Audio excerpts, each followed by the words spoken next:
भारत भूमि के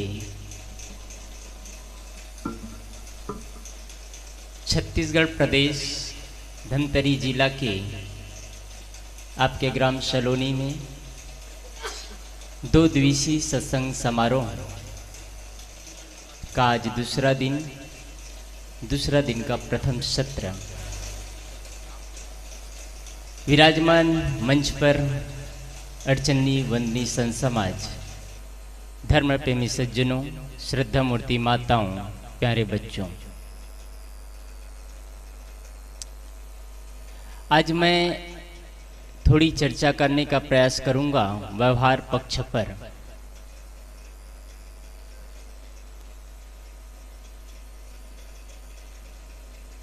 सोमवार से लेकर के रविवार तक ये 7 वार होता है। इसके बाद 8वां वार है, वह है परिवार। परिवार किसे कहते हैं? परिवार उसे कहा जाता है जहां छोटों को प्रेम, बड़ों को सम्मान दिया जाता है, बड़े बुजुर्गों को आदर और सत्कार किया जाता है, उसे ही परिवार कहा जाता है। जहाँ भाई और भाई, देरान और जेठान, सास और बहू एक साथ मिल करके दोपहर का भोजन किया जाए, मानो उस घर में होली का त्यौहार है। और जहाँ पर देरान जेठान, सास बहू, माता पिता, पूरे परिवार के सदस्य मिल करके एक साथ रात्रि को ईटिंग और मीटिंग हो, एक दीप प्रज्वलित करके बड़े बुजुर्गों का सम्मान कर लिया जाता हो, मान लो उस घर में रोज दीपावली का त्यौहार है। आप साल भर में दीपावली का त्यौहार एक बार मनाते हैं, होली का त्यौहार एक बार मनाते हैं। संत कहते हैं नित अमावस्या नित संक्रांति, रोज अमावस्या का त्यौहार है और रोज पर्व है। हम जीवन में एक बार, साल में एक बार मनाते हैं। कुछ दुनिया में ऐसे सौभाग्यशाली व्यक्ति भी हैं, ऐसे सौभाग्यशाली परिवार है जहां साल में भी एक बार भी नहीं मना पाते हैं, दीपावली और होली का त्यौहार जानते ही नहीं हैं, क्योंकि एक दूसरे के लिए शिकायत कर करके मुंह गाल फुला करके बैठे रहते हैं। ये जिंदगी लड़ने और झगड़ने से समाधान नहीं मिलता है। इस जीवन में आपस में प्रेम से रहने पर ही समाधान मिल सकता है। और प्रेम से रहने के लिए पढ़ा लिखा हो या न लिखा हो, इसका कोई प्रभाव नहीं पड़ता है। किस भगवान को मानता है, किस भगवान को नहीं मानता है, इसका कोई मतलब नहीं है। किस गुरु से जुड़े हैं, किस परंपरा से जुड़े हैं, किस मत और मजहब से जुड़े हैं, किस संप्रदाय से जुड़े हैं, किस पंथ से जुड़े हैं, इसका कोई वैल्यू नहीं रखता है। वैल्यू रखता है आपके सोचने की तरीके, आपके जीने के तरीके, आपके व्यवहार के तरीके। यदि सुंदर है तो वह घर स्वर्ग सा बन जाता है, घर सुंदर बन जाता है। और जिस घर में टकराहट पैदा होता है, तू मैं होता है, राग द्वेष की चक्कियाँ चलती है, एक दूसरे का लोग चेहरा नहीं देख पाते हैं, एक दूसरे के सामने गाल फुला करके बैठे रहते हैं, वह घर नरक का द्वार बन जाया करता है। इसके जिम्मेदार हम सब होते हैं। इसलिए परिवार को परिवार की तरह जिए, आत्मा सम्मान के साथ जिए, एक दूसरे का सम्मान करना सीखिए। बहू का, बेटा का, माता का, पिता का, हर का सम्मान करना सीखिए। जिस घर में सम्मान होता है उसी घर में शांति का वातावरण होता है। नहीं तो घर में महाभारत युद्ध आए दिन चलता रहता है, आए दिन महाभारत युद्ध होता रहता है। इसलिए बच्चों को सही संस्कार देना चाहते हैं, परिवार में शांति चाहते हैं, तो जीवन की शुरुआत अपने आप से करिए कि अपने जीवन में शांति हो, अपने प्रेम, आपस में प्रेम बना रहे, प्रेम टूटने ना पाए, प्रेम बिखरने ना पाए, प्रेम सूखने ना पाए। प्रेम को बनाए रखना चाहिए। प्रेम ही सूखता चला जाता है। प्रेम के अभाव में परिवार टूटता है, प्रेम के अभाव में समाज टूटता है, प्रेम के अभाव में देश टूटता है, प्रेम के अभाव में राष्ट्र टूटता है। और बिखर करके एक दूसरे महाभारत युद्ध करना शुरू कर देते हैं। प्रेम की कमी होने से, धन के कमी होने से परिवार नहीं टूटता है। धन के कमी होने से गांव नहीं टूटता है, धन के कमी होने से देश नहीं टूटता है, धन के कमी होने से राष्ट्र नहीं टूटता है, प्रेम के कमी होने से पूरा परिवार विखंडित होता चला जा रहा है। आज हर आदमी प्रेम का भूखा है। एक जानवर भी प्रेम का प्यासा होता है, जानवर भी प्रेम के शब्दों को समझता है, लाठी और डंडा ही नहीं समझता है।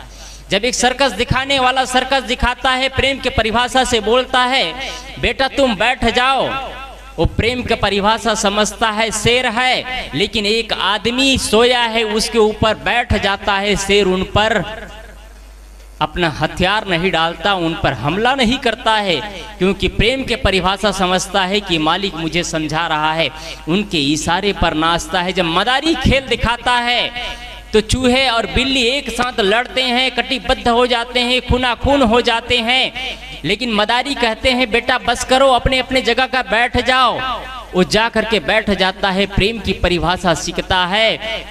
सर्प और नेवला भी आता है, एक दूसरे में खूना खून हो जाते हैं, कटिबद्ध हो जाते हैं, एक इशारा देता है मदारी बेटा बस करो, इतना ही आज काफी है, अपने अपने जगह पर जा करके बैठ जाता है।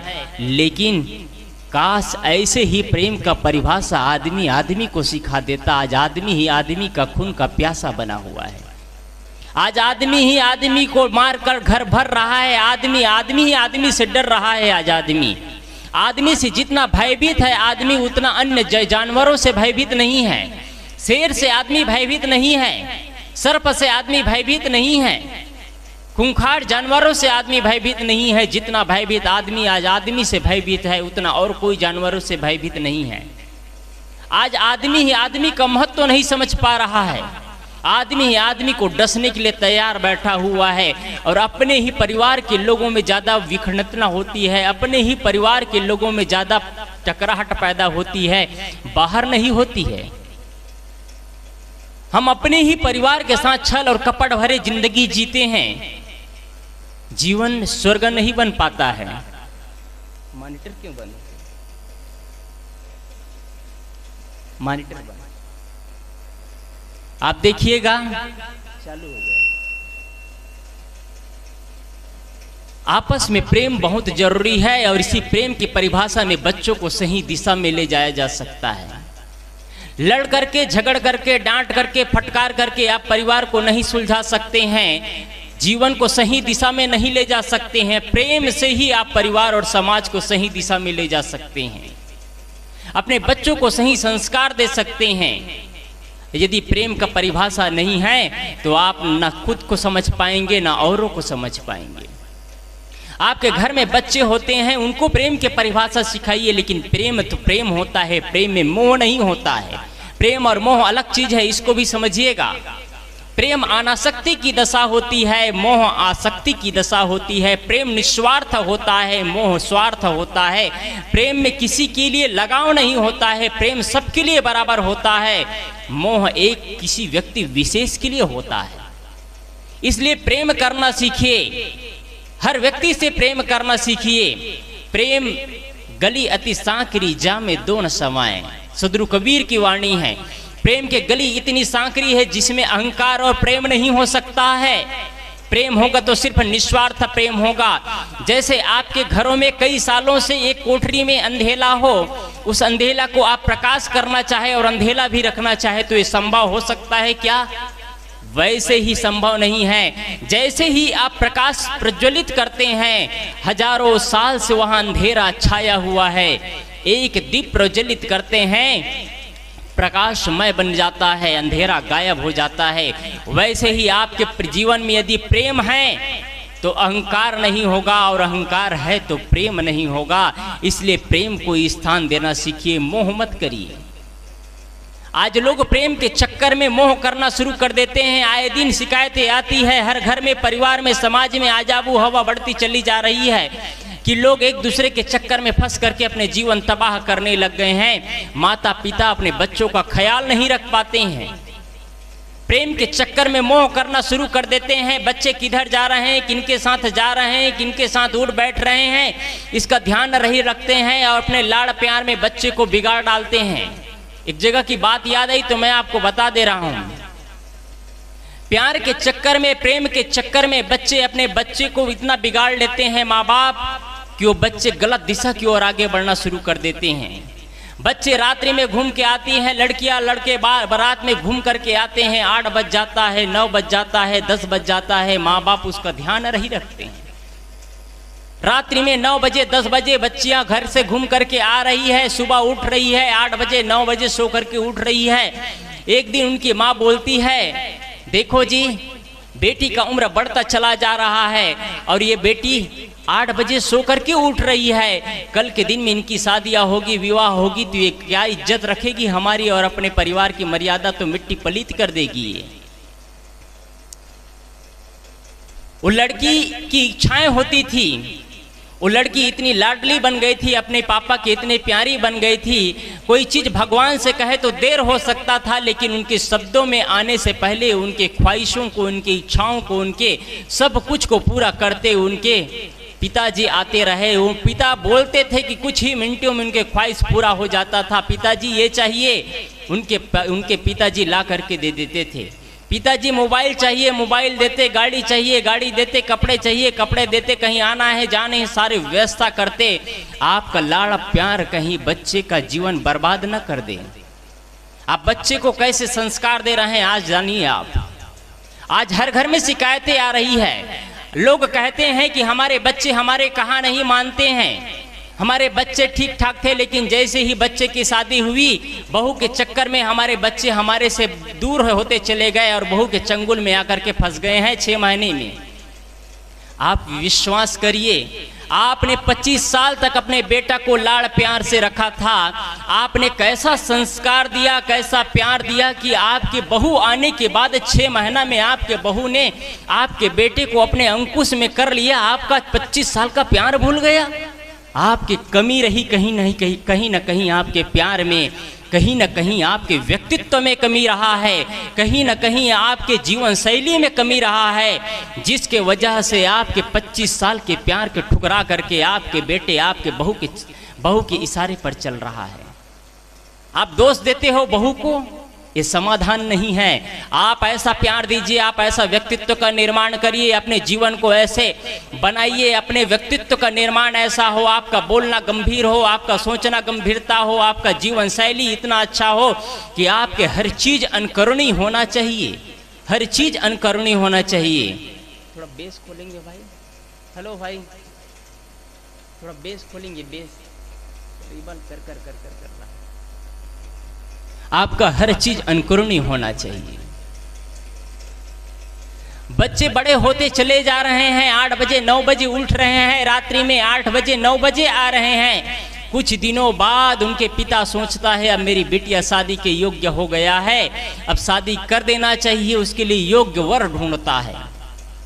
योग्य वर ढूंढता है, बहुत मुश्किल से उनको योग्य वर मिलता है, पता करता है उनके परिवार के बारे में, परिवार वाले कैसे हैं, पति कैसे हैं, ननंद कैसे हैं, जेठ कैसे हैं, देवर कैसे हैं, इनके सासू कैसे हैं, इनके सासू माँ कैसे हैं, ससुर जी कैसे हैं, परिवार आइड साइड के लोग कैसे हैं, पूरा सबका बैकग्राउंड पता करते हैं। पता चलता है सब कुछ अच्छा है। बड़े उत्साह के साथ में उनके सेठ जी अपने बच्चे की शादी की तैयारी करता है। एक ऐसा विवाह मंडप बनाता है जो इलाकों में नहीं बना था, उस नगर में ऐसा कोई शादी नहीं किया था, वैसे शादी की तैयारी करता है सेठ जी और अपनी बेटिया की शादी करता है, सबको आमंत्रित करता है, बड़े उत्साह के साथ, बड़ी उल्लास के साथ, बड़ी लोगों को इकट्ठा करते हैं और अच्छे ढंग से शादी संपन्न होता है। शादी संपन्न होने के बाद 7वां दिन के बाद 8वां दिन उसकी बेटी का फोन आ जाता है। फोन में प्रश्न वाक्य रहता है, पापा तुम कहाँ हो? उनके पापा बोलते हैं बेटा मैं तो घर पे हूँ, तुम जैसे भी हो, जिस किसी प्रकार से हो, तुम यहाँ 1 मिनट देरी न करके तुम यहाँ आ जाओ। उनके पापा पूछते हैं आखिर बेटा बताओ तो हुआ क्या है? बिटिया बोलती है पापा ये मत पूछो हुआ क्या है, यदि तुम मुझे सही सलामत देखना चाहते हो तो तुम 1 मिनट की देरी मत करो, तुम तुरंत यहाँ आ जाओ इस घर पर। जैसे ही घर में जाता है देखता है पापा को इधर बेटी का प्यार, दिखाई दे रहा है। बेटी बार बार याद दिला रही है उनकी लाडली बेटी जिन्होंने 25 साल तक अपने लाड़ प्यार से रखा था। वो जाता है और जैसे ही घर में प्रवेश करता है उनके संधी जी गेट पर खड़े हैं, उनसे बात नहीं करते। सिर दूसरे तरफ घुमा करके आगे बढ़ जाता है उनके संधी जी। उनकी संध्याएं वहीं पर खड़ी है लेकिन कोई वार्ता नहीं। आगे बढ़ जाता है, वो आगे बढ़ जाती है। वो भी देखते हैं मेरे दामाद जी खड़े हैं, वो तो कुछ वार्ता करे। उनके दामाद भी मुंह छिपा करके दूसरे तरफ चला जाता है। उनके देवर भी वहीं पर खड़े हैं, वो भी कोई वार्ता नहीं करता है। सभी के सभी किनारे होते चले जा रहे हैं। याद रखिएगा, आपका एक बेटी का स्वभाव खराब होता है, आपका अपमान होता है, दर दर के ठोकरें खाना पड़ता है। जहां आपका बड़े सम्मान के साथ स्वागत किया जाता है कि समधी जी आए हैं हमारे घर में, अहो भाग्य, लेकिन दुर्भाग्य समझते हैं आपका अपमान और तिरस्कार किया जाता है, आपको अपमान झेलना पड़ता है। एक आपके बेटी के स्वभाव खराब होने से आत्मीय बंधुओं, बेटी पालना सहज नहीं होता है। बेटी को पालना एक संत की तरह पालना होता है। संत के जीवन में यदि दाग लग जाता है तो संत सम्मानित नहीं होते हैं। हमको हमारे नाम के वजह से लोग सम्मान नहीं देते हैं, हमारे कपड़े के वजह से लोग सम्मान नहीं देते हैं। हमारे चरित्र और संत की सेवा चरित्र की वजह से होती है, ना कि व्यास गद्दी में बैठने की वजह से होती है। बेटी घर में गलत स्वभाव का हो जाता है तो गलत स्वभाव के होने की वजह से उस घर में, जिस घर में जाते हैं, वहां उनको पति को, उनके पिता को, उनके परिवार वाले को अपमान सहना पड़ता है। जैसे घर में प्रवेश करते हैं सब लोग तिरस्कृत भाव से किनारे होते चले जा रहे हैं। उनके पिताजी बेटी के कमरा में जाती है, बेटी के कमरा में जाते ही बेटी कहते हैं पिताजी चलो। पिता पूछते हैं आखिर बेटा बताओ तो क्या हुआ। पुनः उनकी बेटी बोलती है मुझे इस घर में 1 मिनट भी नहीं रहना है, पानी भी मत पीना तुम इस घर से पिताजी, चलो इस घर से, हमको 1 मिनट भी नहीं रहना है, तुरंत चलना है। तुरंत उस घर से पूरा अपना बोरिया बिस्तर बांधती है बेटी और घर से निकल जाती है और कहते हैं तैयार हो जाती है। उनके पिताजी कहते हैं बेटी एक बात तुम्हारे माँ को तो बता दूं मैं कि मैं आया हूँ लेने के लिए तुमको।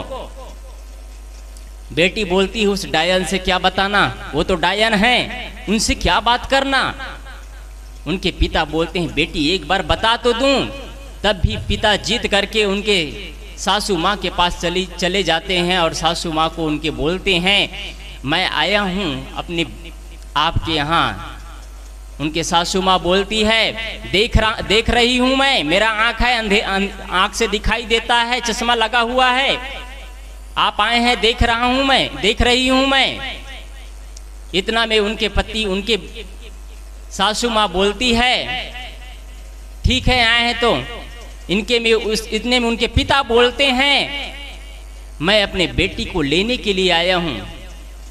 उनके सासू माँ क्या बोलती है हाँ ले जाओ, अभी इसी वक्त ले जाओ। उनके पिता फिर से बोलते हैं 2-4 दिनों में उसको ला दूंगी, छोड़ दूंगी। 2-4 दिन ही नहीं, तुम जिंदगी भर मत लाना, इस घर में तुम्हारी बेटी के लिए कोई जगह नहीं है। तुमने कैसे बेटी को भेज दिया है हमारे घर में, ये बोझ बनकर हमारे घर में रह रही है। 8 बजे सोकर के उठती है, 10 बजे रात्रि तक इधर उधर घूमती है। एक घर की बहू है कि क्या है? तुमने कैसे संस्कार दिया है, कैसे वातावरण में रखा है तुमने अपने बेटी को? ये किसी कहानी नहीं है, ये हकीकत घटना बता रहा हूं मैं। ले जाओ, तुम कभी मत लाना अपने बेटी को इस घर में।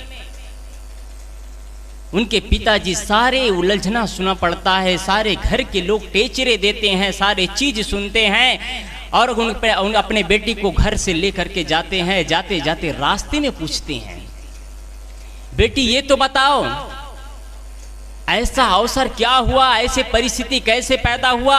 मैंने तो इतना भव्य शादी किया था जैसे उस इलाके में, इस नगर में शादी नहीं हुआ था। वैसे मैंने विवाह का मंडप सजाया था, वैसे स्वागत और सत्कार किया था पूरे परिवार और समाज के लोगों को। लेकिन ऐसा क्या वातावरण हुआ, ऐसा क्या हुआ कि ऐसा माहौल पैदा हो गया? आखिर बताओ तो हुआ क्या? उनकी बेटी बोलती है मत पूछो पिताजी पापा जी उसके बारे में, पूरे घर के लोग नरक के द्वार है, पूरे नरक के द्वार हैं और कुछ नहीं है। इतना में उनके पिताजी पुनः पूछते हैं अच्छा ये तो बताओ तुम्हारी सासू माँ कैसे हैं? मत पूछो, वो तो डायन है, डायन। सासू को बोलती है डायन है। अच्छा तुम्हारी सासू माँ डायन है, अच्छा ये तो बताओ तुम्हारे देवर जी कैसे हैं? वो कहते हैं देवर जी के बारे में मत पूछो पापा जी, वो तो आवारा है, सुबह शाम रात दिन घूमता रहता है, बस उनका काम घूमना है, आवारा है, बस आवारागर्दी करता रहता है बस, और कुछ काम नहीं है उनका।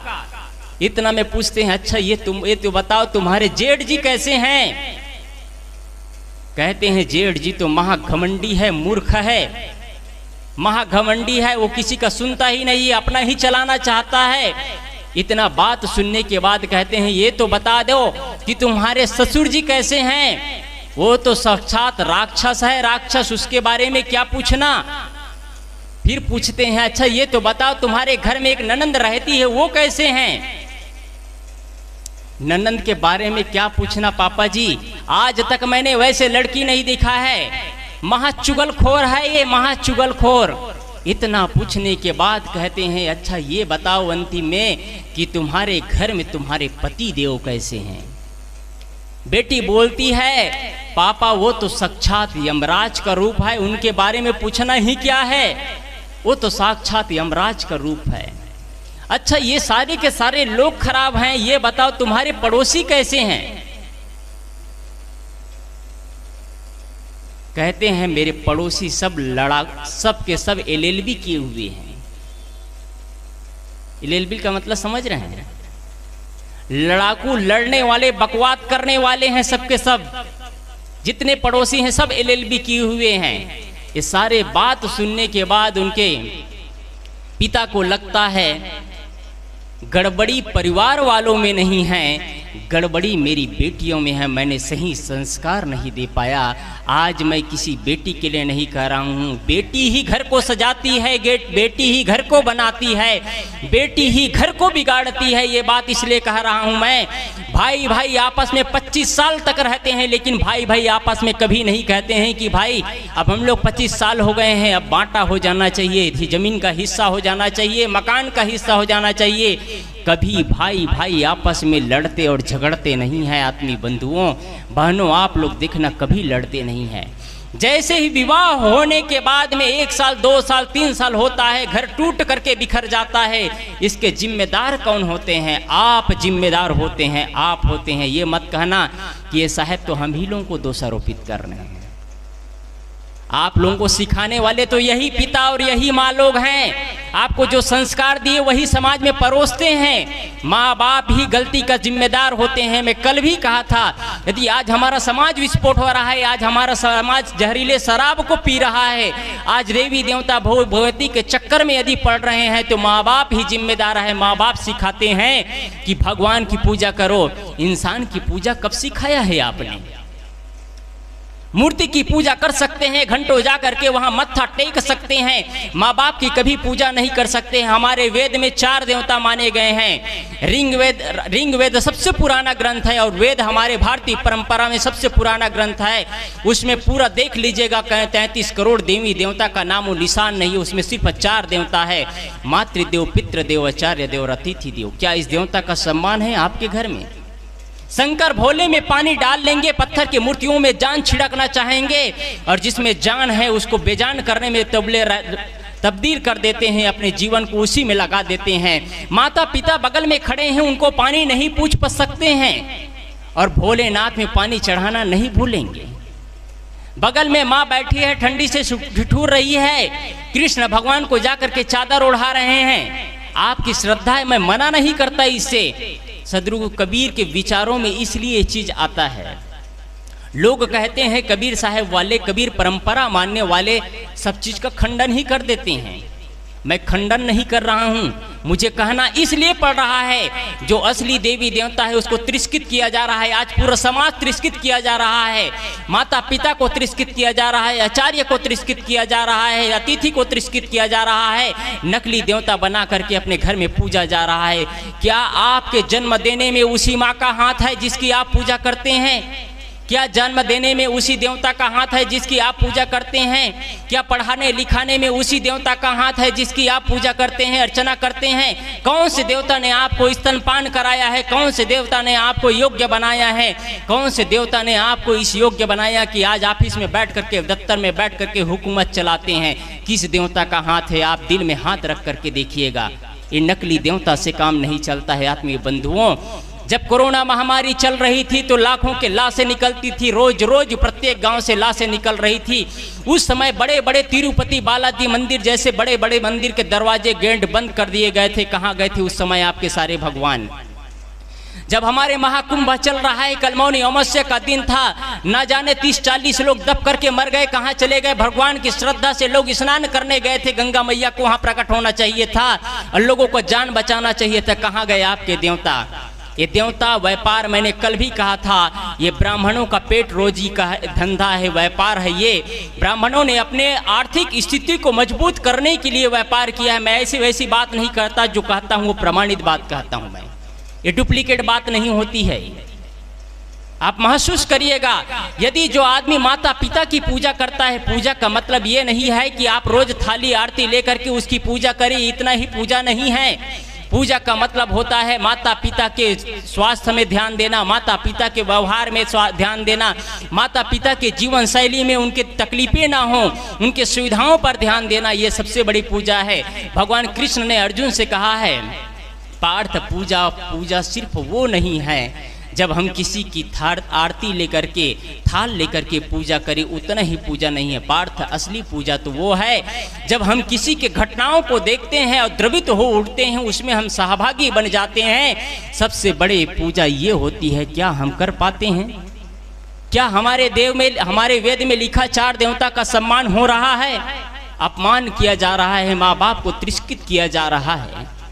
आज देवी की पूजा हो रही है। आज से तिरुपति बालाजी मंदिर के 3 पुजारियों के यहाँ रेट पड़ी थी। आज से साल भर पहले एक पुजारी के यहाँ रेट पड़ी थी तो 56 करोड़ की संपत्ति निकला था, 36 कैरेट सोना निकला था। कहाँ से आया ये? भगवान किसी का घर भरने का व्यवसाय है कि भगवान के मंदिर है? आज से 6 महीना पहले एक तिरुपति बालाजी मंदिर का पुजारी अपने 2 बेटियों की शादी की तैयारी किया था। उसमें उन्होंने 125 किलो सोना लिया था। मैं ऐसे नहीं कह रहा हूँ, तिरुपति बालाजी का डाटा आप सर्च करके देखिएगा, वहाँ पुजारियों का पूरा बायोडाटा निकालिएगा तो पूरा आपके सामने आ जाएगा। 125 किलो सोना लिया था। कहाँ से आया? आज मंदिर बनाना व्यवसाय बन चुका है, घर भरने का व्यवसाय। लोग, गरीब लोग 1-1 रुपया जोड़ते हैं, मंदिर में जाकर के अर्पण कर देते हैं और लोग कहते हैं, बड़े ढोंग के साथ व्यास गद्दी में बैठ करके कहते हैं सारी समस्याओं का समाधान हो जाता है। मन में हजारों छल, तो कहाँ से 1 लोटा समस्या में जल का समस्या हो जाएगा, समस्या का समाधान हो जाएगा? आप इस चीज पर चिंतन करिएगा। मन में हजारों छल लेकर के बैठे हैं और चाहते हैं कि 1 लोटा जल हमारे सारे समस्याओं का हल। जिन्होंने कहा था 1 लोटा जल सारे समस्याओं का हल, जब जुलूस निकला था, बड़ी गर्मी की दिन था, जुलूस निकला था, गर्मियों में झुलस पड़े थे मिश्रा जी, गर्मियों में झुलस पड़े थे मिश्रा जी, उनको चक्कर आ गया। जो कहते थे 1 लोटा जल, सारे के सारे जुलूस में करीब हजारों लोग थे, सारे हजारे लोगों को बुद्धि मारी गई कि गर्मी में मिश्रा जी को चक्कर आ रहा है, 1 लोटा जल उन्हीं पर उड़ेर करके देखा जाए तो शायद उनको शीतलता मिल सकता था। ये प्रैक्टिकल है, ये हकीकत चीज है, उनको शायद उनका होश आ जाता। लोगों ने 1 लोटा जल पानी नहीं डाला, गर्मी में और उमड़ पड़े, भीड़ में और गर्मी बढ़ती चली गई, ज्वाला से वो बेहोश हो गए, हॉस्पिटल में ले जाकर के भर्ती करना पड़ा, कार्यक्रम कैंसिल करना पड़ गया। क्या मतलब होता है? आप जो कहते हो प्रैक्टिकल खुद नहीं करते हो। 1 लोटा जल सारे समस्याओं का हल कहते थे। मिश्रा जी का एक जगह और जुलूस निकला था, श्रद्धा में लोग नारियल फेंक रहे थे, फूल फेंक रहे थे। एक व्यक्ति ने श्रद्धा में नारियल फेंका, मिश्रा जी के सिर पर नारियल पड़ा, 1 सप्ताह तक हॉस्पिटल में पड़े थे। भोलेनाथ का 1 लोटा जल काम नहीं आया, नहीं आएगा आत्मीय बंधुओं। 1 लोटा जल उस भोलेनाथ में मत डालिए पानी, आपके भोलेनाथ आपके स्वामी है, उस पे पानी डालिए, उनका पैर धोइए, उनका चरणामृत लीजिए और उनके घर में सम्मान करिए, माता पिता का सम्मान करिए, तो शायद आपका घर स्वर्ग बन जाएगा, आपका घर परिवार बन जाएगा। आत्मीय बंधुओं में अपना पुनः जो कह रहा था, बेटी की शादी की तैयारी हुई, पूरी शादी कर लिए, ससुराल में जाने के बाद अपमान ही अपमान मिलता है। जाते जाते ले जाते सारे चीज पूछते हैं, कहते हैं सासू माँ डायन है, देवर जी आवारा है, जेठ जी मूर्ख है, मेरे पति देव यमराज हैं, ससुर जी राक्षस हैं और ननंद तो महा चुगली खोर है। ये सारे चीज कहने के बाद पिता को लगता है कमी परिवार वालों में नहीं, कमी तो मेरी बेटी में है। घर जाने के बाद में घर में रहना शुरू करती है। कुछ दिन हो जाता है, कुछ दिन होने के बाद में उनकी भाभी बोलती है, ला तुम्हारे कमरे की चाबी दे। कटु और तीखे शब्द सुन करके उनकी ननंद को लगता है भाभी आज तक तो मुझे प्रेम से बात करती थी, आज कैसे बोल रही है। बोलती है कल से तुम भोजन बनाना, एक टाइम के भोजन मैं बनाऊंगी, एक टाइम का भोजन तुम बनाना। भाभी ऐसे कटु और तीखे वचन तो कभी नहीं बोलती है। बोलती है फट से क्या बोल पड़ती है, भाभी तुम तो मेरे से बड़े प्यार करती थी, सम्मान शब्दों सम्मान के साथ सम्मान किया करती थी, लेकिन आज तीखे और कड़वे शब्द क्यों बोल रहे हो। भाभी क्या बोलती है, तुमने अपना घर के नरक का द्वार बना करके रखा है, घर तोड़ करके आई है और आज हमारे घर में आकर के हमारे ही सिर पर दाल पीसेगी। ऐसे तीखे शब्द बोलना शुरू करती है। अब लगता है अब समस्याएं बढ़ती चली जा रही है। कुछ मेहमान आते हैं, देखते हैं कि बेटी घर में बैठी है, कुछ परिवार वाले आते हैं, सदस्य आते हैं, कहीं भी जाते हैं, लोग पूछते हैं दीदी जी जीजा जी दिखाई नहीं दे रहे हैं, क्या बात है। फट से बोल पड़ती है जीजा जी के बारे में मत पूछो, तुम्हारे उन्होंने मेरा जीवन नरक कर रखा है, मेरा जीवन जीना मुश्किल कर दिया है, उनके बारे में चर्चा ही मत करो। कहीं भी पार्टी में जाते, अब दफ्तर में जाते, कहीं भी विवाह समारोह में जाते, कहीं भी जाते, लोग कहते क्या बात है तुम आजकल घर में ही दिखाई दे रही हो, 2 महीना से 3 महीना से घर में ही दिखाई देती हो, कोई बात हो गई है क्या, कुछ गड़बड़ हो गया है क्या, नहीं बन रहे हैं क्या जीजा जी के साथ में। लोगों के दिमाग उनको बार बार टोकते। कभी कभी ऐसा टोका करना चाहिए, परिवार वाले को, समाज वाले को टोकना चाहिए। हो सकता है किसी के टोकने से, किसी को रोकने से किसी का घर बस जाया करे, तो टोकने और रोकने में कमी नहीं करना चाहिए, जरूर टोक दिया करना चाहिए। बार बार ये बातें चुभती थी कि लोग मुझे बार बार पूछते हैं। एक दिन दुखी और हताशा हो करके बैठी है, एक किनारे में बैठी हुई थी, बैठी है, देख रही है उनके देखते हैं उनके पिताजी की मेरी बेटी आज दुखी दिखाई दे रही है। जा करके पूछते हैं बेटी क्या बात है। याद रखिएगा, जब कोई बेटी की घर से डोली निकलती है तभी घर की शोभा है, और जब किसी बेटी की घर से डोली निकलती है, माता पिता के घर से डोली, तब बेटी की शोभा है, और किसी अपने घर से अर्थी निकलती है तब उसकी शोभा है। बहुत दिन तक माता पिता और भाई के घर में रह करके उसकी शोभा नहीं है, उसकी शोभा है घर से डोली निकलना, माता पिता के घर से डोली निकलना, और अपने ससुराल से उसकी अर्थी निकलना उसकी शोभा है। इसलिए कभी ज़्यादा दिन तक अपने भाई के घर में, अपने माता पिता के घर में रहने का प्रयास मत करना बहनों। अपना व्यक्तित्व का निर्माण ऐसे करना, अपने जीवन में एजुकेशन पढ़ाई ऐसे करना, अपने जीवन में ऐसा स्वभाव सुंदर बनाना, अपना जीवन ऐसा शैली बनाना कि लोग आपका सम्मान कर सके, आपके सासू माँ आपका सम्मान कर सके, आपके देवर जी आपका सम्मान कर सके, आपके ननंद आपका सम्मान कर सके। आप अच्छे रहेंगे, शांति से रहेंगे तो आपके माँ बाप सुकून की जिंदगी जिएंगे। आप दुखी रहेंगे, आप पीड़ित रहेंगे, आपका घर बेचैन रहेगा, घर नरक का द्वार बना रहेगा, तो जानो कि आपके माँ बाप भी दुख की आंखों के आंसू में रोते रहेंगे, आंसू से रोते रहेंगे। इसलिए अपना घर सुंदर बनाना है तो स्वभाव सुंदर बनाना, तेज और तीखे प्रहार शब्द कभी मत बोलना, आपका घर घर बन जाएगा। बेटी को उतना ही प्यार देना जिससे आपका बेटी बिगड़ ना जाए, आपके बेटी गलत रास्ते में न चले जाए। ये मत समझ लेना कि बेटी चाहे जैसे चाहे तैसे जिए, बेटी कीमती होती है। याद रखिएगा, लोग सब्जियों को क्या करते हैं, सब्जियों को घर में ले जाकर के किनारे रख देते हैं, कहीं भी रख देते हैं, लेकिन गहने होते हैं, हीरे सोने चांदी होते हैं, उसको लाकर में रखा करते हैं। जब बेटा कहीं से भी आता है लोग पूछते टोकते नहीं है, कहाँ गए थे, कैसे इतना देर तक आए, ज़्यादा रोक टोक नहीं करते हैं। बेटिया को पूछे करते हैं कि तुम इतना देर तक कहाँ थी, कहाँ चली गई थी, इतना देर नहीं करना चाहिए, ऐसे नहीं घूमना चाहिए, ऐसे नहीं सोना चाहिए। बात बात पर टोका करते हैं, क्योंकि बेटिया घर की हीरा होती है, बेटी घर की मर्यादा होती है, बहू घर की मर्यादा होती है। हीरे कीमती होते हैं, इसलिए उसको लाकर उसके अंदर एक छोटा सा बॉक्स होता है, उसमें लाल कपड़े में बांध करके उसको रखा जाता है, क्योंकि वो कीमती है।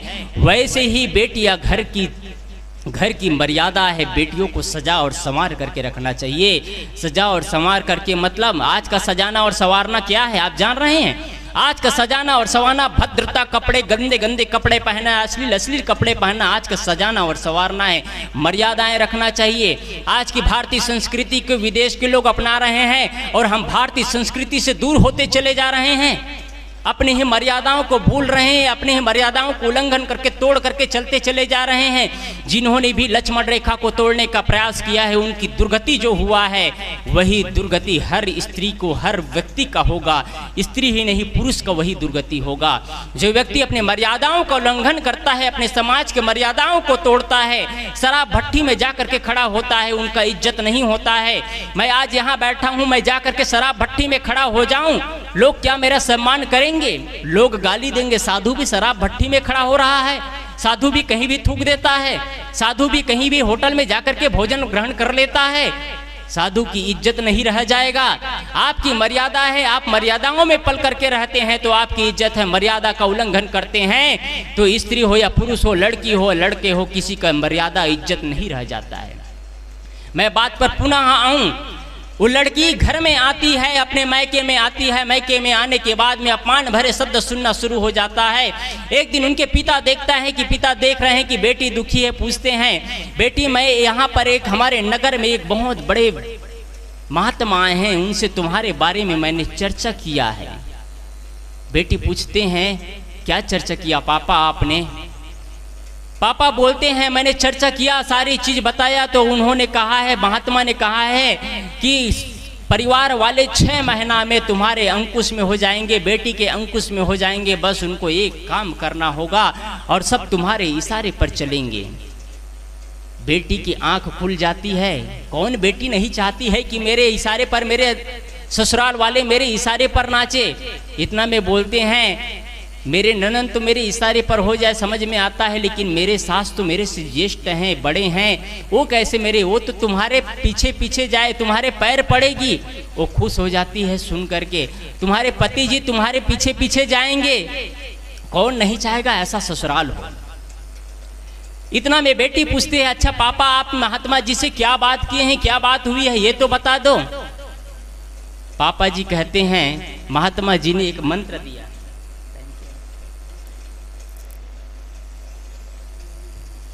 शेष 15 मिनट और है, मैं अपनी बात समेटने का प्रयास करूंगा। पापा जी कहते हैं बेटी महात्मा के पास गया था, महात्मा ने कहा है एक मंत्र है उसका उच्चारण करते रहेंगे और साधना करते रहेंगे तो 6 महीना के अंदर अंदर तुम्हारे परिवार वाले तुम्हारे अंकुश में हो जाएंगे, तुम्हारे इशारे पर चलना शुरू कर देंगे। 6 महीना में बेटी बोलती है पापा मेरे से नहीं हो पाएगा, ये 6 महीना तो मैं सह सकती हूँ, लेकिन ये मंत्र का उच्चारण मेरे से नहीं होगा, मंत्र जाप मैं नहीं कर पाऊंगी पापा, और कोई दूसरा उपचार नहीं है। पापा बोलते हैं बेटा महाराज जी ने कहा है मंत्र तुम जप लेना, साधना तुम्हारी बेटी करेगी तो भी समाधान हो सकता है। मैं मंत्र जपा करूंगा बेटी, तुम्हारे नाम से रात और दिन मंत्र जपा करूंगा, तुम बस साधना करते रहना, तुम साधना में आगे बढ़ते रहना, बस साधना करते रहना, तुम्हारा काम सक्सेस हो जाएगा, तुम आगे बढ़ जाओगे। पापा क्या मंत्र है, क्या साधना है ये तो बता दो। पापा पूछते बेटी को, बेटी पूछ रहे हैं पापा को पापा ये तो बता दो क्या साधना है। पापा बोलते हैं मंत्र उच्चारण मैं करूंगी बेटी, मैं करूंगा बेटी, लेकिन साधना इतना बस है तुमको कोई कुछ भी कहे तुम प्रति उत्तर मत देना, जवाब का उल्टा जवाब मत देना, शांति से 6 महीना तक मौन रहना। बस जितना जरूरत हो धीरे से, मीठे से, मुलायम शब्दों से, प्रेम से बोलना। 6 महीना के अंदर अंदर देखना बेटी तुम्हारे अंकुश में तुम्हारे परिवार वाले हो जाएंगे। यदि आप अपना घर सुंदर बनाना चाहते हैं ये महामंत्र लेकर के जाइएगा। साधना करना सीखिए, मौन रहना सीखिए। कल मौनी अवश्य के बारे में मैंने थोड़ा चर्चा करने का प्रयास किया था। मौनी अवश्य क्या चीज़ है। आज हर घर टूट रहा है, बिखर रहा है, लोग एक दूसरे का सुनना नहीं चाहते हैं। कभी मौन रहा करके देखिए, बड़े बड़े रिश्ते बनते चले जाते हैं मौन रहने से। कभी लगता है कि आपके परिवार लोग आपके ऊपर दोष आरोपित किया गया है और आपको लगता है आप दोषी नहीं है, पर भी उन गलती को स्वीकार लीजिए, आपके रिश्ते टूटने से बच जाएंगे।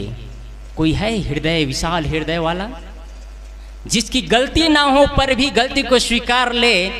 ऐसा विशाल हृदय वाला तो कोई बिरले बिरले होते हैं।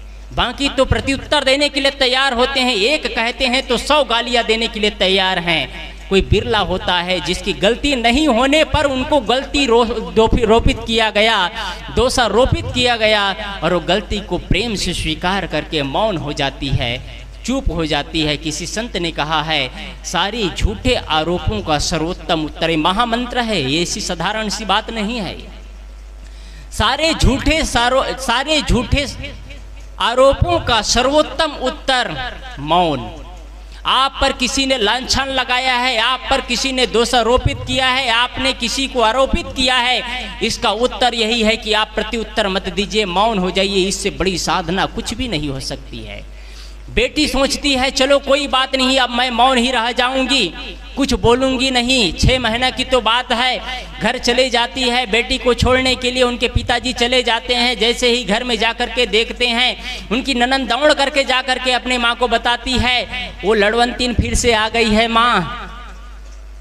वो क्यों आ गई? फिर से देखती है, सासू माँ बोलती है, हमारे घर में इसके लिए जगह नहीं है, तुम अपनी बेटी को ले जाओ, तुम्हारे जितने भी दिए थे गहने जेवर सारे दहेज ले जाओ, हमको तुम्हारी बेटियां नहीं चाहिए, तुम्हारे गहने नहीं चाहिए, तुम्हारे दहेज नहीं चाहिए, हमको हमारे घर शांति का द्वार चाहिए, हमारे घर को नरक का द्वार बना करके रखी थी, ले जाओ, तुम्हारी बेटी की जरूरत नहीं है। पिता बोलते हैं, बहन जी एक बार अवसर तो सबको देना चाहिए, एक बार अवसर मांग रहा हूँ मेरी बेटी के लिए, अगर बेटी नहीं सुधरी, इतना में बेटी के ध्यान में आती है और पापा को बुलाती है कमरे में और पूछते हैं, पापा 6 महीने में मेरे अंकुश में नहीं हुआ तो मेरा क्या होगा?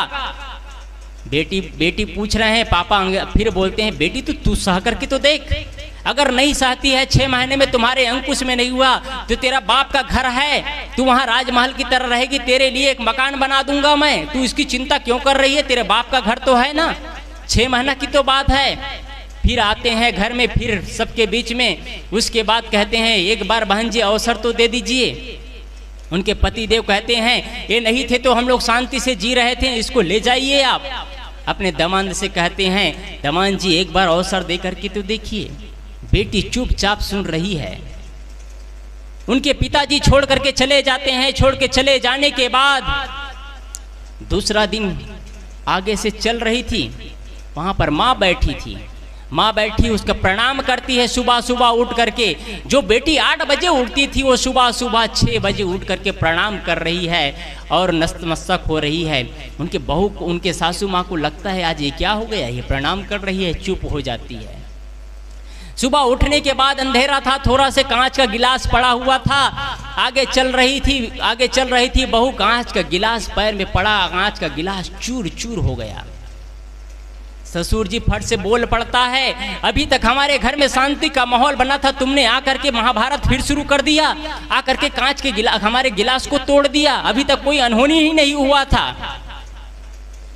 अंदर से बोल रही है बेटी, बहू बोलती है, काश बूढ़ा मेरे पापा जी का दिया हुआ साधना है, मेरे पापा जी मेरे लिए मंत्र पढ़ रहे हैं, नहीं यही तो कांच के गिलास फूटा हुआ तुम्हारे सिर पर मारता बूढ़ा, तुमको अभी पता चल जाता। बस 6 महीने की बात है, अंदर अंदर गरिया रही है वो। फिर काम व्यवहार में लग जाती हैं। क्या बोलती है, इतना बोलने के बाद, उनके ससुर जी बोलने के बाद क्या बोल रहे हैं, पापा जी गलती हो गई। उनके पापा को आश्चर्य लगता है, आज तक इनके मुंह से गलती शब्द नहीं निकला था, आज क्या हो गया, इनके मुंह से गलती शब्द निकल रहा है। एक शब्द का 10 उत्तर देती थी ये लड़की, आज इस घर में गलती शब्द का स्वीकार कर रही है, क्या बात है। वो चुप हो जाता है। दूसरा दिन सुबह सुबह 6 बजे का टाइम है। जैसे ही 6 बजे का टाइम है, घर वाले उठ रहे हैं। तो घर वाले उठ रहे हैं तो घर के जो बहू है वो सुबह 6 बजे स्नान करके कमरे से निकल रही है, किचन में जा कर के प्रवेश करती है। कुछ बर्तनों की आवाज आती है। सासू माँ बोलती है, अपने बेटी से बोल रही है, बेटी देखो तो सुबह सुबह कमरे में कहीं क्या आवाज आ रही है, कौन है, कोई बिल्ली तो नहीं घुस गया है। जा करके उनकी ननंद जी देखती है और ननंद देखती है तो धीरे से बोलती है, माँ बिल्ली नहीं है तो क्या है, हमारे घर की बिल्ली है। उधर से उनकी भाभी जी सुन रही है और जोर से झल्लाने वाली थी। फट से याद आ जाती है, मेरे पापा जी मेरे लिए साधना मंत्र पढ़ रहे हैं, मुझे मौन रहने कहा गया है। वो अंदर अंदर कहती है, कल मुही तुझे 6 महीना की बात है, तब तो बताती हूँ मैं, 6 महीना बस तू देख ले। इधर से सासू माँ बोल रही है, वो अंदर क्या कर रही है सुबह सुबह। ननंद बोलती है, माँ वो अंदर जलपान की तैयारी कर रही है। अच्छा, वो उनके मन में होता है, आखिर हुआ क्या है, ये लड़ने वाली झगड़ने वाली हमारे किचन में कुछ दूसरा चीज ना खिला दे। अंदर अंदर सास अंदर बहू भड़क रही है, बुढ़िया बस अभी तो नहीं खिला रही हूँ, 6 महीना बाद जरूर खिला दूंगी, तुम्हारी स्थिति बताऊंगी मैं, बस 6 महीना की बात है, अभी तो कुछ ही दिन हुआ है। ऐसे करते करते महीनों निकल गए। 1 महीना हो गया। देखते हैं कि वही बहू घर के बहू है जो अपने पति के लिए थाली लगा रही है, अपने ननंद के लिए थाली लगा रही है, अपने जेठ के लिए थाली लगा रही है, अपने देवर जी के लिए थाली लगा रही है। बड़े सम्मान के साथ सबको कह रही है, भैया जी आप सभी के सभी भोजन कर लीजिए, सभी को प्रेम से भोजन करा रही है, सभी के लिए व्यवस्था कर रही है। घर का माहौल बदलता चला जा रहा है। शाम को रात्रि के समय बीच बीच में अपने माँ का पैर दबा दिया करती है, बीच बीच में अपने ससुर जी के पास जाकर के प्रणाम कर लिया करती है। घर का माहौल बदलता चला गया। कुछ दिनों बाद देखते हैं घर का माहौल एकदम बदल गया। अंदर अंदर सोचते हैं, महाराज जी का ऐसा क्या मंत्र है, महाराज जी ने 6 महीना कहा था, 1 महीना के अंदर आज सब मेरा सम्मान करना शुरू कर दिए हैं, सब मेरे से प्रेम से वार्ता कर रहे हैं, सब मेरी ही बातों पर ध्यान देते हैं। एक दिन सासू माँ बोल पड़ती है, बेटी अब मेरी अवस्था जर्जरता की अवस्था है, अब मेरे से नहीं रहा जा रहा है। अपने कमर से चाबी निकालती है, वैसे ही बहू अपने आंचल फैला लेती है। हाँ माँ, क्या पूछना है, जब घर के चाबी बहू को मिल जाए तो 4 चांद लग जाता है। माँ बोल रही है, बेटी मेरे से अब घर का सयानी नहीं हो रही है, घर का देखभाल तुम करना। आंचल फैला करके बोल रही है, हाँ माँ अब आपकी अवस्था आराम करने की अवस्था है माँ, अब तुम आराम करो माँ, मैं सब देख लूंगी। सासू माँ बोल रही है, देखो आज से दूध वाले का पैसा बहू देगी, आज से जितने भी पैसा सभी के सभी कमा करके लाना। अपने पति जी से बोल रहे हैं, अपने बच्चे से बोल रहे हैं, अपने बेटे से बोल रहे हैं कि जितने भी पैसा कमा करके लाना, सभी के सभी पैसे बहू के पास में जमा कर देना। और नौकर चाकर का भी पेमेंट बहू ही करेगी। कहीं भी सब्जी लाना हो, कुछ भी लाना हो, बहू को पूछ लेना क्या सब्जी लाना है, जो कहेगी वही सब्जी लाना। बहू को पूछ करके घर में सब्जी बनेगा, भोजन बनेगा। घर का पूरा व्यवस्था ही बदल गया। पापा ने कहा था 6 महीना लगेगा, 2 महीना में घर में 4 चांद लग गया है। घर का माहौल बदल गया है, घर में एक नया शतरंज बिछ गया है, घर में शांति का वातावरण चालू हो गया है। 6 महीना क्या 2 महीना में अंकुश में आ गए, सारा माहौल बदल गया। घर में शांति का माहौल है। जब जब उनके ससुर जी बाहर से आते तो कुछ न कुछ ले करके आते। कभी खोआ का मिठाई लाता, तो कभी गुलाब जामुन लाता, तो कभी पेड़ा लाता। घर में देखते हैं कि बहू मेरे लिए, मेरे ससुर जी इतना मिठाई लाते हैं। एक दिन बोल पड़ते हैं, सासू माँ क्या बोल पड़ती है, देखो कोई भी कहीं जाते हो, घूमने जाते हो, साल में 6 महीना में कहीं जाते हो, तो बहू का ध्यान रखा करो, कम से कम बहू के लिए एक साड़ियाँ तो लेते आया करो। और क्या पूछना है, उसका चेहरा उनका सीना चौड़ा हो जाता है, चेहरे पे मुस्कान बढ़ जाता है। और घर के लोग जब भी लाते तो उनके लिए कुछ सामान लेकर के आते हैं। बड़े बुजुर्ग उनके घर में ससुर जी जब भी आते हैं तो उनके लिए मिठाई लेकर के आते, कुछ लेकर के आते। आत्मीय बंधुओं, बड़े बुजुर्गों को, बूढ़ों को कोई नहीं पूछते हैं, याद रखिएगा। बड़े बुजुर्गों को, बूढ़ों को कोई नहीं पूछते हैं, पूछने के योग्य बनना पड़ता है। आपको नहीं पूछते हैं, पूछते हैं गुलाब जामुन को, पूछते हैं कपड़े और साड़ी को, पूछते हैं पेड़ा को, मिठाई को, आपको नहीं पूछते हैं। इसलिए आप पूछने के योग्य बनाइए। कभी मिठाई ला दीजिए, कभी साड़ी ला दीजिए, कभी कपड़े ला दीजिए, कभी और कुछ ला लीजिए। आपके बच्चे आपके पास जाकर के चींटी की तरह झूमना शुरू कर देंगे। आप कंजूसी में अपने ही पैसा को आप व्यर्थ में मत जाने दीजिए। लड़ करके, झगड़ करके सब अपने बच्चे अपने अंकुश में ले लेंगे। आप अपने संपत्ति का सदुपयोग करना सीखिए, अपने संपत्ति में, अपने परिवार में बिखेरना सीखिए। ये जीने का तरीका है। मैं सिर्फ एक घटना नहीं बता रहा हूँ, मैं जीने के तरीके बता रहा हूँ आपको। मैं आप अपने परिवार में कुछ लाने का हिम्मत रखिए, कुछ लाइए, तब बूढ़ों बुजुर्गों को पूछा जाता है। कुछ दिन हुआ था, 3 महीना हुआ है, 6 महीना नहीं हुआ है, सारे परिवार के लोग उनके इशारे पर चल रहे हैं। 6 महीना का समय दिया था, लेकिन 3 ही महीना हुआ था। उनका भाई, रक्षाबंधन का त्योहार है, लेने के लिए आ जाता है।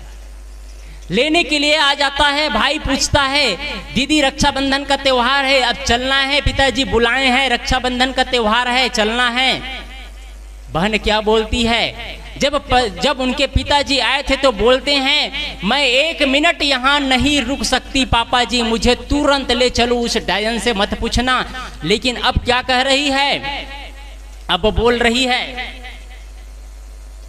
है, भाई कहीं भी आना हो, कहीं भी जाना हो, मैं जाना और नहीं जाना मेरे हाथों में नहीं है। जा करके तुम मेरी सासू माँ से पूछ लो, जो कहती थी डायन से मत पूछना, वो कह रही है जा करके सासू माँ को पूछ लो, सासू माँ जैसे कहेगी वैसे ही करूँगी।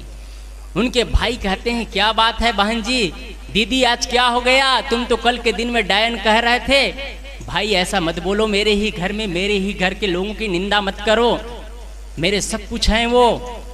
जा करके पूछो, तो तुम कुछ मत बोलो उनके बारे में। जा करके माँ से वार्ता करो, माँ से पूछो कि घर ले जाना चाहता हूँ अपने बहन को। जा करके पूछते हैं।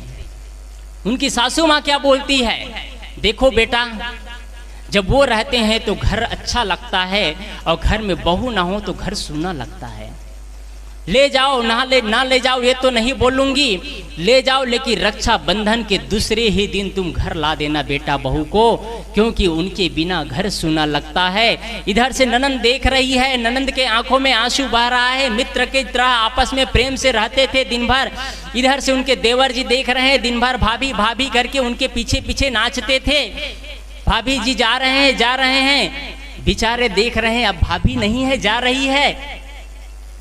कहते हैं अपने उनके भाई से, देखो जी हमारे घर में और कोई नहीं है, सारे लोग हैं, दिख रहे हैं, भाई हैं, मेरी बहन है, मेरी माँ है, मेरे पिताजी हैं, वो दिखाई नहीं दे रहे हैं। अब कह रहे हैं देखो जी घर में कोई नहीं है, हमारे भाभी जी को जल्दी छोड़ देना, और चले जाते हैं। जाने के बाद घर में 4 चांद लग जाता है। जैसे ही घर में प्रवेश करते हैं, उनके पिताजी पूछते हैं, अच्छा बेटी ये बताओ तुम्हारे घर में कैसे हैं, अब माहौल कुछ बदला कि नहीं।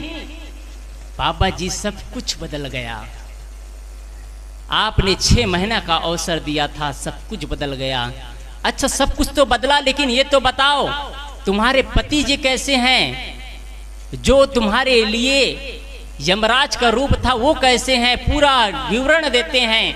तुम्हारे पति कैसे हैं, पत्नी कैसे हैं, वो बताते थे डायन है, राक्षस है, धूर्त है, आवारा है, चुगलखोर है, ये सारे लोग कैसे हैं अब तुम्हारे।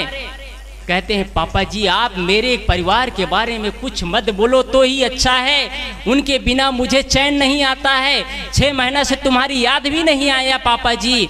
आत्मीय बंधुओं, माताओं, बहनों, सभी से मैं निवेदन करना चाहूँगा, आपकी बेटी तो आपकी ही बेटी है। जिस दिन आपके बहू को एहसास हो जाए कि सच में असली मेरे माता पिता मेरे सास ससुर है, उस दिन आप एक सास ससुर नहीं बल्कि एक माँ होती है, माँ का दायित्व निभाती है। अपने बहू से प्रेम करना सीखिए, अपने बहू को सम्मान देना सीखिए। ये मत समझिए कि आज बहू को सम्मान हो रहा है तो सासू माँ का ढोल बज रहा है। एक दिन आप भी सासू माँ बनेंगे।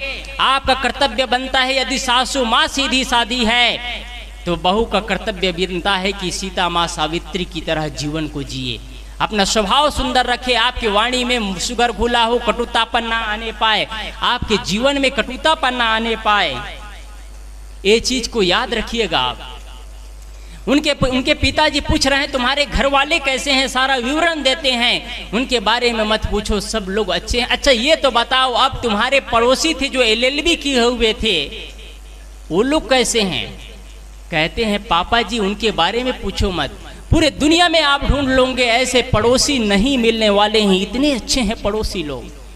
स्वभाव बदलता है, जीवन बदलता है। घर बदलने से जीवन नहीं बदलता है। मकान, मैं कल भी कहा था, कपड़े बदल दो, मकान बदल दो, मोबाइल बदल दो, रेस्टोरेंट बदल दो, बंगले बदल दो, ऑफिस और दफ्तर बदल लो, मगर जीवन नहीं बदलता है। जीवन बदलता है तो आपके स्वभाव से बदलने से, आपके सुंदर स्वभाव। आपका घर मंदिर होना चाहिए। आपका घर झगड़े और लड़ाई का जगह नहीं है। आपका घर महाभारत युद्ध करने का जगह नहीं है।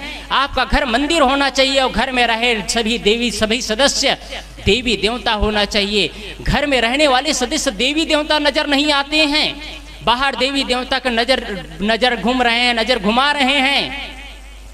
और घर के बैठे इंसान भगवान का रूप है, उसके साथ त्रिस्कित भाव से जीते हैं।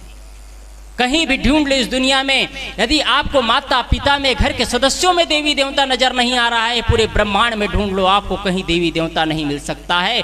मिलेगा तो पत्थर मिलेगा, मिट्टी मिलेगा, कागज मिलेगा, पैसा मिलेगा, दुनिया के प्राणी और पदार्थ, हीरे जवाहरात मिलेंगे, लेकिन भगवान नहीं मिल सकता है। भगवान तो इंसान के दिल में बसेरा किया करता है। भगवान तो हर प्राणी के अंदर बसेरा किया करता है।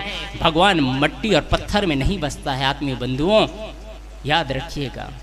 इसलिए इतना पूछने के बाद उनकी बेटी पूछती है, उनका अंतिम प्रश्न होता है, पापा ये तो बताओ आप कौन सा मंत्र जाप किया करते थे? महात्मा जी ने, भगवान ने क्या मंत्र दिया था? पिता क्या बोलता है आप जानना चाहेंगे? पिता ये बोलता है, बेटी मैंने तुम्हारे लिए कोई मंत्र जाप नहीं किया है। बेटी बोलती है, पापा आपने कोई मंत्र जाप नहीं किया, तो आखिर हुआ तो इतना चमत्कार कैसे हुआ? मेरा घर स्वर्ग का द्वार बन गया, जो नरक का द्वार बना था आज घर का स्वर्ग का द्वार बन गया। बेटी तुम्हारे ही कर्मों का फल है। तुमने कर्म ऐसा किया, तुमने साधना ऐसा किया, तुमने उत्तर का प्रत्युत्तर नहीं दिया, तुमने गलत शब्दों का यूज नहीं किया, आज तुम्हारा घर बस गया। घर टूटा था, बिखरा था, वो घर बन गया। आत्मीय बंधुओं, आप भी अपना घर बसाना चाहते हैं तो कभी प्रत्युत्तर मत देना। माताएं जब अपने बेटी को विदा करती है तो बेटी के साथ में संस्कार भी विदा करना चाहिए आपको। आप संस्कार को यहीं रख लेते हैं, बेटी को विदा कर देते हैं, बेटी के साथ में कुछ अहंकार लाद करके भेज देते हैं। अहंकार क्या चीज है? सोने जेवरात, धन संपत्ति, दहेज, यही तो अहंकार है उनका। मेरे पिताजी ने ये भेजा, मेरे भाई ने ये दिया, मेरे भाई ने कार दिया, मेरे भाई ने गाड़ी दिया, मेरे भाई ने अच्छा वाला फ्रिज दिया, मेरे भाई ने बड़ा डबल बेड का दीवान दिया, वो दिया। यही तो अहंकार लेकर के जाती है लड़की। आपका हैसियत है तो आप ये भी दीजिए, लेकिन इससे पहले आप अपने बेटी को सुंदर बनाइए। सुंदर मतलब चरित्र की सुंदरता नहीं आत्मीय बंधुओं। चरित्र की सुंदरता और बेसुंदरता ये प्रकृति कुदरत का देन है, ये हमारे हाथों में नहीं होता है, प्रकृति के हाथों में है। कौन गोरी और कौन काली जन्म लेती है और कौन कैसा जन्म लेती है, प्रकृति के हाथों में, हमारे हाथों में नहीं है, ये प्रकृति द्वारा निर्धारित है। लेकिन स्वभाव को काला और गोरा बनाना, स्वभाव को अच्छा और बुरा बनाना, ये आपके हाथों में है। आपकी स्वभाव, आपकी कलाकारी है। आप कुम्हार कैसे हैं, किस प्रकार आप अपने गीली मिट्टी को आकार देते हैं, कुम्हार के हाथों में होता है। वैसे ही आप अपने बच्चों की किस आकार में ढालते हैं, आपके हाथों में है। मैं पुनः कहना चाहूँगा, आप शुरुआत करिए अपने जीवन से। मैं पुनः कहना चाहूँगा, आप इंसान की पूजा करना सीखिए। आप मूर्ति की पूजा करते हैं, आपकी महिमा है, आप जानिए, आपकी श्रद्धा है, आपका प्रेम है, आपका निष्ठा है, आप करिए। लेकिन पहले पूजा प्राइमरी वो नहीं है जो आप करते हैं, प्राइमरी वो है जो आप नहीं करते हैं। प्राइमरी क्या है? प्राइमरी है, प्रथम उपचार है। आप घर में, आप हिंदू परंपरा से हैं। और हिंदू परंपरा में सबसे पहले श्री राम माता पिता का चरण स्पर्श करता है। सनातनी है ना आप। सबसे पहले मैंने कहा 2 दिन के कार्यक्रम में 4 विषय पर बोला जाएगा। 3 समय चला गया, 1 समय शेष रहा। आप लोग को कुछ और अच्छा आयोजन करना चाहिए, कभी कभी साप्ताहिक आयोजन करना चाहिए। आप लोग उसमें भी 1, 2 दिन और 3 दिन का कार्यक्रम होता है, उसमें भी सोचते हैं चलो न्योता दिए हैं, गांव वाले लोग कुछ किए हैं तो आधा 1 घंटा के लिए चले जाएंगे। सत्संग से ही जीवन बदलता है आत्मीय बंधुओं। दारू भट्टी में जा करके जीवन नहीं बदलेगा, मंदिर में जा करके जीवन नहीं बदलता है। मंदिर मूर्ति पूजा से आपको प्रेरणा मिलती है और गुरु पूजा से भी प्रेरणा मिलती है। मूर्ति पूजा से उतना ही प्रेरणा मिलेगा जितनी आपकी बुद्धि होगी उतना। मूर्ति कभी ये नहीं बोलेगा कि तुम सिगरेट मत पियो, तुम गाली गलौज मत दो, तुम निंदा चुगली मत करो, तुम अंडा मांस मछली शराब गुटखा तंबाकू चरस बीड़ी सिगरेट ये सारी चीज का सेवन मत करो। मूर्ति कभी नहीं बोलता है, गुरु बोलता है। गुरु की पूजा करना चाहिए और गुरु भी विरक्त परंपरा से होना चाहिए, गुरु भी ज्ञानवान होना चाहिए, गुरु भी आचरणवान होना चाहिए, गुरु भी समाज के लिए जीता हो ऐसा गुरु होना चाहिए। गुरु किसी घर और परिवार तक सीमित नहीं रहना चाहिए। गुरु ऐसा होना चाहिए उनका आपका समाज का दिया हुआ 1 पाई 1 पैसा समाज के निर्माण में और कार्य में पैसा लगना चाहिए, ना कि किसी के घर और संपत्ति घर में परिवार में जा करके उसको यूज होना चाहिए। गुरु ऐसा करना चाहिए। गुरु भी सोच विचार करके करना चाहिए। गुरु विरक्त परंपरा से ही होना चाहिए, इस चीज का ख्याल रखना चाहिए। आचरण संपन्न होना चाहिए। मैं अपने विषय पर आऊं। वो बेटी पूछने पर पिता कहते हैं मैंने कोई साधना नहीं की, कोई मंत्र नहीं पिया, तुम्हारे किया हुआ साधना का परिणाम है। सदगुरु कबीर के वाणी में कहूं, कर्म कमाई आपने निष्फल कभी न जाए, बोया पेड़ बबूल का। आगे क्या है? आगे क्या है? आप लोगों की आवाजें नहीं आ रही, मैं भूल गया इसलिए पूछ रहा हूं। अच्छा, आम कहां से खाए? आप लोग जानते हैं इसका मतलब? मैं ये जानना चाहता था कि जानते हैं नहीं, और मैं ये भी जानता हूं कि आप लोग जानते हैं, लेकिन कर्मों को भी वैसे बदलिए। आप इंसान की पूजा करेंगे तो इंसानियत आएगा, मूर्ति की पूजा करेंगे तो मूर्ति की पूजा उतना ही दिमाग रहेगा। मैं कहना ये चाहता हूं, आज अंधविश्वास के ढपोसले में मत जाइए। देवी भूत प्रेत जादू टोना तंत्र मंत्र दिशा लगन मुहूर्त सारे चीज बकवास। बड़े बड़े व्यास गद्दी में बैठ करके एक स्वर से हम लोग कहते हैं कोई डर भय नहीं। आपके घर में आपके क्षेत्र में कितना भी बड़े बैगा हो, मुझ पर जितना मंत्र मारना है मार ले, मैं लिख के दे दूंगा। मेरा तिल का ताड़ नहीं कर सकता, मेरा कुछ भी नहीं बिगाड़ सकता। जो होना होगा उसको कोई रोक नहीं सकता। इस चीज को आप लेकर के जाइए। एक बेटी को कैसे सजाना है, एक बेटी को कैसे संवारना है, एक बेटी को कैसे संस्कार देना है, ये चीज मैंने आप लोगों के बीच कहा। और कैसे जीवन व्यापार में जीना है, कैसे माँ बाप का सम्मान करना है, थोड़े विषयों में थोड़े समय में आप लोगों के बीच कुछ चर्चा करने का प्रयास किया।